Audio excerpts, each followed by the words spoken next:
বার্থডের দিন কি হলো আর কি গিফট পেলাম সেটা নিয়েই থাকছে আজকের ফুল ভিডিওটা। তো চলো ভিডিওটা শুরু করা যাক। আমার বার্থডের দিনে রাতের মেনুতে আছে বিরিয়ানি, চিকেন কষা, সাথে আছে স্যালাড আর কোল্ড ড্রিঙ্কস। আর এখানে দেখো আমরা সবাই প্রিপারেশন নিচ্ছি, তার মধ্যেই ঠাম্মা দুখানা নাইটি নিয়ে এসেছে, একটা আমার জন্য একটা আমার বোনের জন্য। তো আমরা দুজন দেখো নাইটি বেছে নিয়ে আমরা কিন্তু পরেও নিয়েছি। এখন যাবো হচ্ছে পিসিদের বাড়িতে, ওদের বাড়িতে কিছু দরকারি জিনিসপত্র অর্ডার আছে, সেগুলোই আনতে যাচ্ছি আমরা তিনজন মিলে। এখনো তেমন ভাবে কেউ আসেনি, তো আমরা তিনজন মিলে সেই জিনিসপত্রগুলো আনতে যাবো। তারই মধ্যে রাস্তায় দেখা হয়ে গেল দীপের সাথে। আমি আর এর মতো সকালবেলায় চলে এসেছি, আর দীপ আর আমার শাশুড়ি মা এসেছে সন্ধ্যেবেলায়। আর এই যে দেখো আমাকে দীপ সারপ্রাইজ দিয়েছিল, আমি জানতামই না যে আমার জন্য ব্রাইডাল চূড়া কিনে রেখেছে। আর সাথে এই যে রূপোর যে পলা বাঁধানো এখন নতুন উঠেছে, সেই পলা বাঁধানো অনেকগুলো নিয়ে এসেছিল, তার মধ্যে থেকে আমি এই ডিজাইনটা চুজ করে নিয়েছি। অনেকদিন ধরে আমার এই ব্রাইডাল চূড়ার শখ ছিল, তবে এবার একবারে দেখো 2 জোড়া পেয়ে গেছি।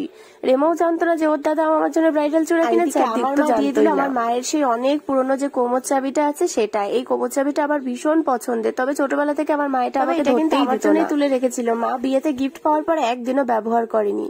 আর দেখো ডিজাইনটা কি সুন্দর, এই ডিজাইনটার জন্যই আমার এই কোমর চাবিটা এত পছন্দ। এরকম কোমর চাবি কোথাও পাওয়াও যায় না, আর গিফটেও পাওয়া যায় না। 3 থাক এই চাবিটা আমার ভীষণ পছন্দ। দীপের দেওয়া পলা বাঁধানোটা কেমন হয়েছে অবশ্যই তোমরা কমেন্ট করে জানিও। আমি যখন ছোট ছিলাম তখন ভাবতাম আমার বিয়েতে বউ ভাতের দিন ওই কোমর চাবিটা পরবো, কিন্তু আমার না কোনোভাবে সেই শখটা আর পূরণ হয়নি। তবে যদি ভবিষ্যতে কোনোদিন ব্রাইডাল ফটোশুট টুট করি তখন ওই কোমর চাবিটা পরে ঠিকই ছবি তুলবো। এখন তো আমাদের রেমো হচ্ছে মেকআপ আর্টিস্ট, যখনই চাইবো ওর কাছে সাজতেও পারবো।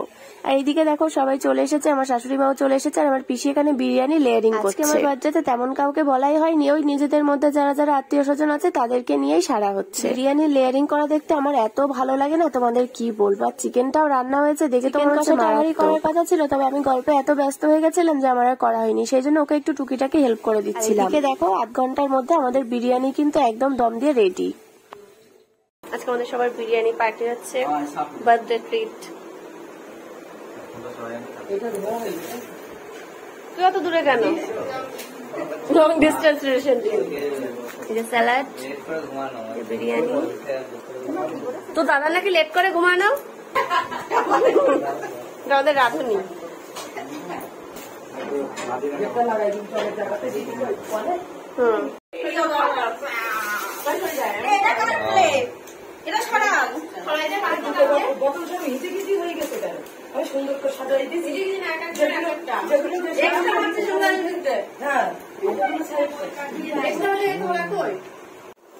এই যে বিরিয়ানির সাথে স্পেশাল চিকেন রয়েছে, শুধু আলু দাও আর ঝোল। আলু নাই তো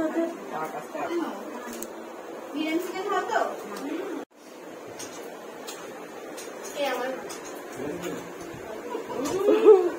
বিশ্রী হলে তখন বলতো তোমাদের বুড়ি। চলো এবার খাওয়া দাওয়ার পর্ব শুরু হয়ে গেছে, যারা যারা দূরে যাবে তারা তারা আগে খেয়ে নিক, তারপরের ছপরেই কিন্তু আমরা বসবো। দিনটা হচ্ছে মানুষের জীবনে একটা স্পেশাল দিন, যে দিনটা কিন্তু নিজের আত্মীয়দের সাথে বা নিজের কাছের মানুষের সাথেই কাটাতে ইচ্ছে করে।